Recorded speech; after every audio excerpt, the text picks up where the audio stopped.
In the earlier classes, you learnt that the temperature of a body is defined as its degree of coldness or hotness. We feel a body cold or hot because the temperature of the cold body is less than that of our body, and the temperature of a hot body is more than that of our body respectively. But this definition does not help us when it comes to measuring temperature. Let's conduct an experiment to understand this concept better. When a hot iron ball is dropped into a trough containing cold water, we observe the temperature of cold water increasing. Before we continue, let us define heat. Heat is defined as a form of energy that flows from a hot body to a cold body when they are in thermal contact. Heat is an energy that is in transit. Here, the heat flows from the iron ball to the cold water.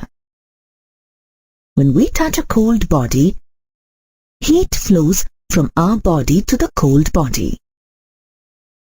If a hot body is touched, heat flows from the hot body to us. Coming back to the experiment, after a sufficient time, it is observed that the temperatures of the iron ball and cold water are the same. Now we say that both the bodies are in thermal equilibrium.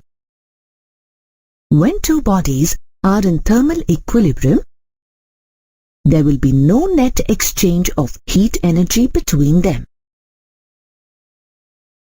For example, when a cup with hot tea is placed on a table, heat flows from the cup to surroundings until thermal equilibrium with the surroundings is attained. We define the temperature as a physical quantity that is same for two bodies which are in thermal equilibrium. That means when the teacup is in thermal equilibrium with the surroundings, it is at the same temperature as that of its surroundings. In SI system, heat is measured in joules and temperature is measured in Kelvin. We use a thermometer to measure the temperature of a body. While constructing a thermometer, we need to identify a specific property of a substance that varies linearly with the temperature. In case of a liquid thermometer, the length of the mercury column changes linearly with the change in temperature. Pressure of the gas in a constant volume gas thermometer and resistance of a platinum wire used in resistance thermometer changes linearly with the change in temperature. The temperature of a body can be written as a function of the selected property, say R. To assign a numerical temperature value to a particular length of mercury column in a mercury thermometer, we choose two reference points and assign arbitrary values to them. Among the two reference temperatures, one is considered the lower fixed point, LFP, at T1, which is the freezing point of water or ice point, and the other one is the upper fixed point, UFP, at T2, which is the boiling point of water or steam point. These two reference points used in many standard scales. In the Celsius scale, freezing and boiling points of water are taken as 0 degrees Celsius and 100 degrees Celsius respectively. In the Fahrenheit scale, they are taken as 32 degrees Fahrenheit and 212 degrees Fahrenheit respectively. If R1 and R2 are the values of the identified property, at the two reference temperatures T1 and T2, then temperature T when the property has a value of R is given by T equals to R minus R1 by R2 minus R1 into T2 minus T1. For a Celsius mercury thermometer, if the lengths of the mercury columns are L0 and L100, corresponding to two reference temperatures, T1 is equal to 0 degrees Celsius and T2 is equal to 100 degrees Celsius.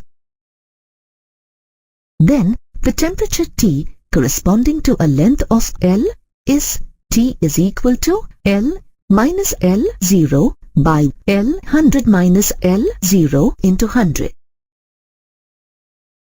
For any temperature scale, the ratio T minus T1 by T2 minus T1 is constant. This can be used to find relationships among different temperature scales. The relation between Celsius scale and Fahrenheit scales of temperature can be as shown. The same relation can be extended to find the corrected temperature shown by a thermometer which is calibrated incorrectly. If L dash is equal to LFP on a faulty thermometer, U dash is equal to UFP on a faulty thermometer, T dash is equal to temperature of the body read by the faulty thermometer, and L is equal to LFP on an accurate thermometer, U is equal to UFP on an accurate thermometer, T is equal to temperature of the body read by an accurate thermometer. Then the correct temperature of the body is found using the expression. Let's solve a problem based on this formula. The LFP and UFP of a faulty thermometer are minus 5 degrees Celsius and 110 degrees Celsius respectively.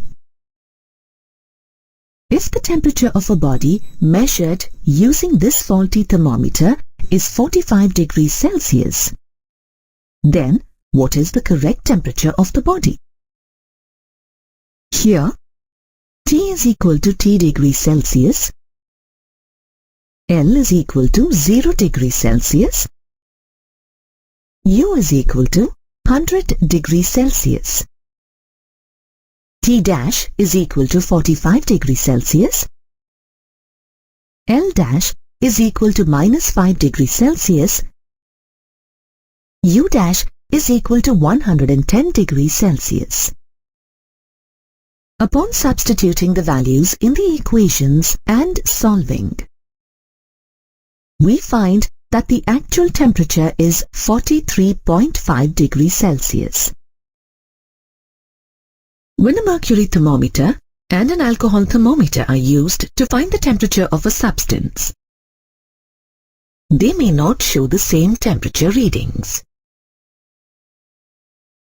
This is because the thermal properties of different substances are different, and the rate of expansion of a substance changes with temperature. That means the per degree expansion of a liquid is not uniform at all temperatures. The readings shown by different thermometers may coincide at calibration points, but may vary at other temperatures. Due to this, these thermometers are of no use when accurate measurement of temperature is needed. It is experimentally observed that the temperature readings of gas thermometers are independent of the gas used. Hence, these are more reliable for the accurate measurement of temperature. A gas thermometer works on the basis of variation in the pressure or volume with the temperature of the gas in it. Boyle's law states that if the temperature of a given mass of gas is constant, then its pressure is inversely proportional to its volume.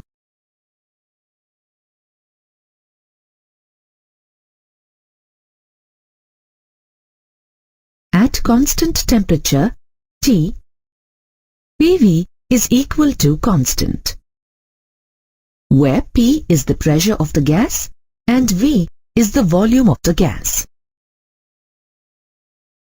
According to Charles' law, at constant pressure, the volume of a given mass of gas is directly proportional to its temperature T. Therefore, V by T is constant. On combining equations 1 and 2, we get PV by T is equal to constant. This is known as ideal gas law. PV is equal to mu RT is a generalized ideal gas equation, where mu is the number of moles of gas and R is 8.31 joule per mole per Kelvin, which is the universal gas constant. The constant volume gas thermometer works on the principle of the ideal gas law.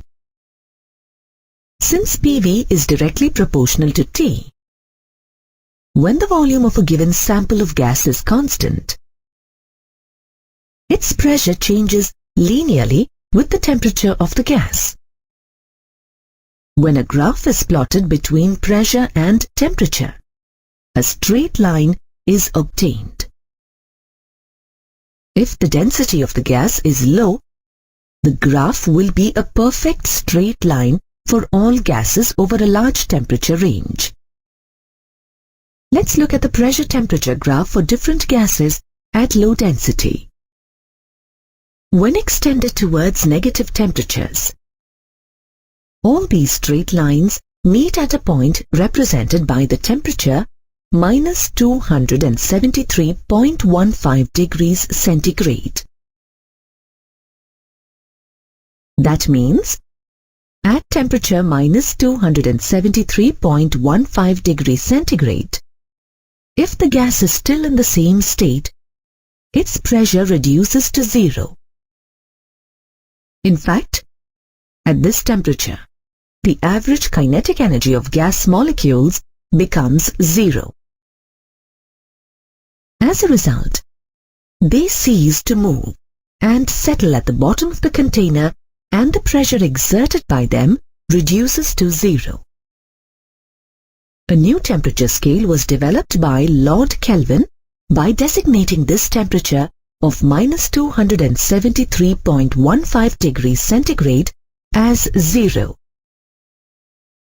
This new temperature scale is known as the Kelvin or absolute temperature scale. The zero of this scale is called absolute zero. The temperature of a body on the absolute scale is expressed in Kelvin and is called absolute temperature and is represented by the letter T. The size of a degree on the Kelvin scale is identical to the size of a degree on the Celsius scale. For example, if the temperature of a body is increased by 1 degree centigrade, then the corresponding change on the absolute scale is 1 Kelvin. The relation between the absolute temperature and Celsius temperature is expressed as T and is equal to Tc plus 273.15. Here is a comparison between the Kelvin, Celsius and the Fahrenheit temperature scales. Many substances expand on heating and contract on cooling. An increase in the dimensions of a body due to an increase in its temperature is called thermal expansion. For example, the volume of the mercury in a mercury thermometer changes with a change in its temperature. Let's look at some examples of thermal expansion of substances that we come across in daily life. Rails are produced in fixed lengths, and fish plates are used to join them. The gaps provided between rails allow them to expand during summer. Expansion joints are provided while constructing bridges. When the temperature of any metallic body is increased, its length, surface area, and volume may increase. Expansion along length is defined as linear expansion. Expansion of the surface area of a solid is called areal expansion, and expansion of its volume is called volume expansion or cubical expansion. Let us consider a thin metal rod of length L at a temperature T. It is experimentally observed that the change in the length of the rod, delta L, is directly proportional to the change in its temperature, delta T, and also directly proportional to the initial length of the rod. Thus, we get equations 1 and 2. Combining equations 1 and 2, we get the expression delta L equal to the product of alpha L, L delta T, where alpha L is the proportionality constant called coefficient of linear expansion and is characteristic of the material of the rod. The fractional change in length delta L by L is equal to alpha L into delta T. Similarly, the fractional change in the area is experimentally found to be directly proportional to the change in the temperature. That is, delta A by A is equal to alpha A into delta T.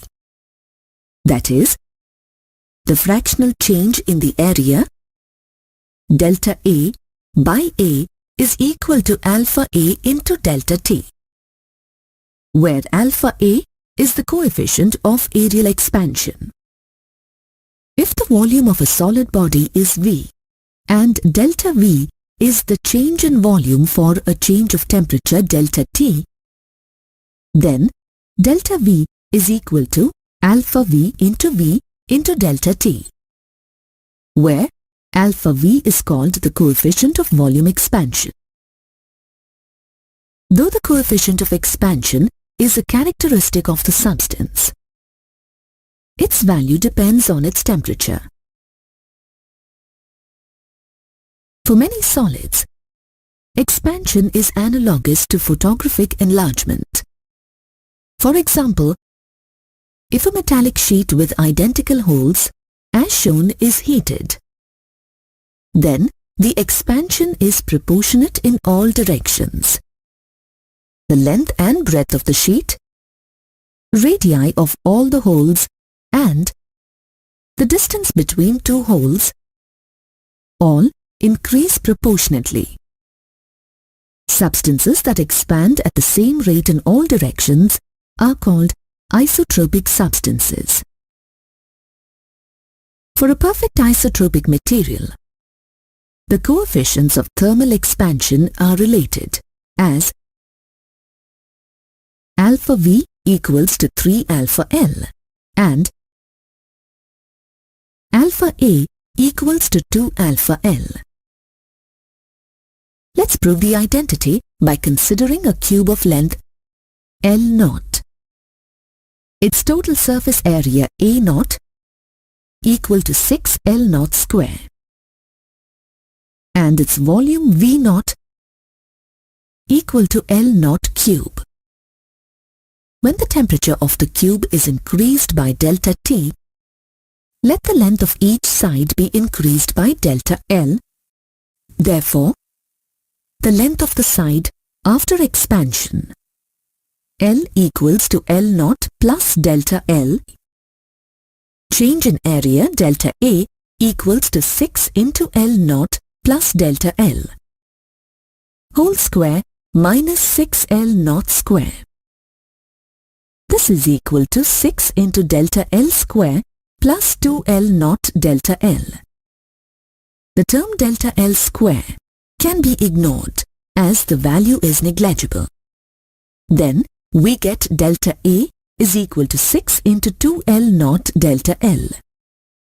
Now, by dividing delta A by A naught, we get 6 into 2L naught delta L by 6L naught square. On further simplification, we get alpha A equals to 2 alpha L. Let this be equation 1. Change in volume delta V equals to L naught plus delta L whole cube minus L naught cube. This is equal to L naught cube plus 3L naught square delta L plus 3L naught delta L square plus delta L cube minus L naught cube.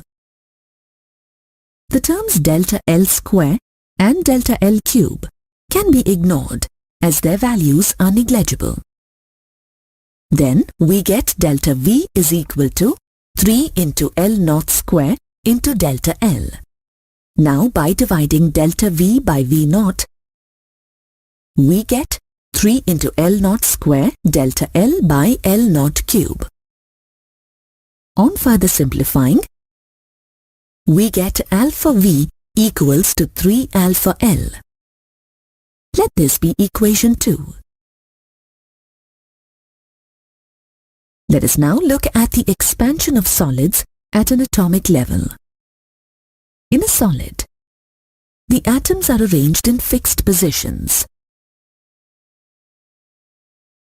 Expansion of a solid indicates that the average separation between the atoms is increased.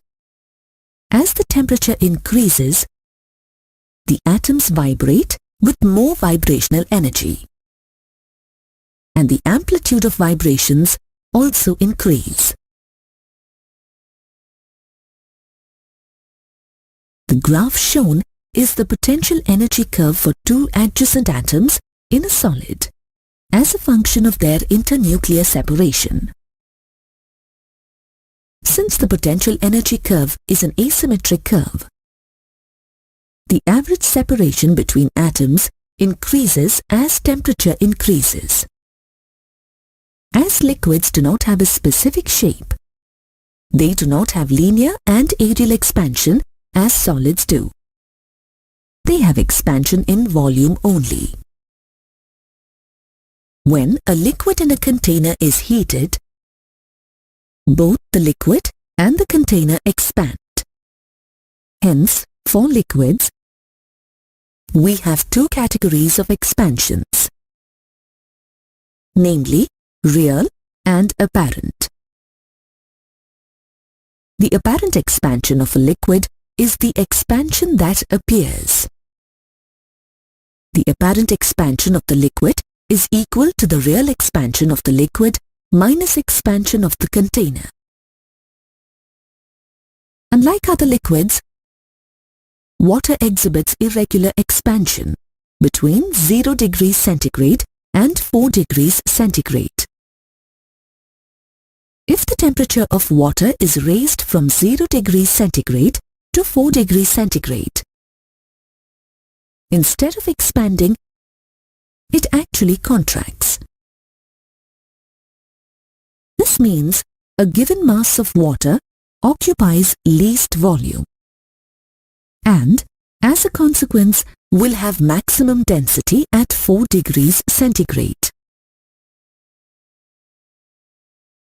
This anomalous expansion of water enables aquatic animals and plants to survive in water. Lakes and ponds freeze first on the upper surface of water. The frozen water body, which is the ice, floats on the denser water. When a solid, liquid and a gas are heated, the gas expands more than the solid and the liquid. For ideal gas, PV is equal to mu RT. Let this be equation 1. If the pressure of the gas is constant, on differentiating equation 1, we get P delta V equals to mu R delta T. Let this be equation 2. On dividing equation 2 by equation 1, we get delta V by V is equal to delta T by T. But delta V by V is equal to alpha V into delta T. Hence, for an ideal gas, alpha V is equal to 1 by T. For gases, the coefficient of volume expansion is inversely proportional to the absolute temperature of the gas.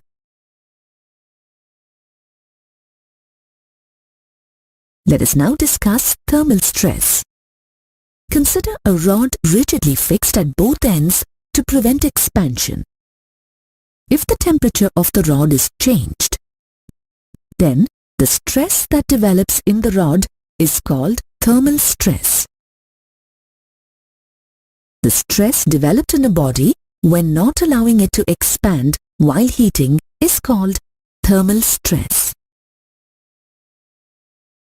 If the length of the rod is L and delta L is the change in its length for a temperature change of delta T, then delta L by L is equal to alpha L into delta T. Let this be equation 3. If the rod is rigidly fixed, then thermal stress is expressed as F by A, which is equal to Y into delta L by L, where Y is Young's modulus of the material. Let this be equation 4. From equations 3 and 4, thermal stress is expressed as Y into alpha L into delta T.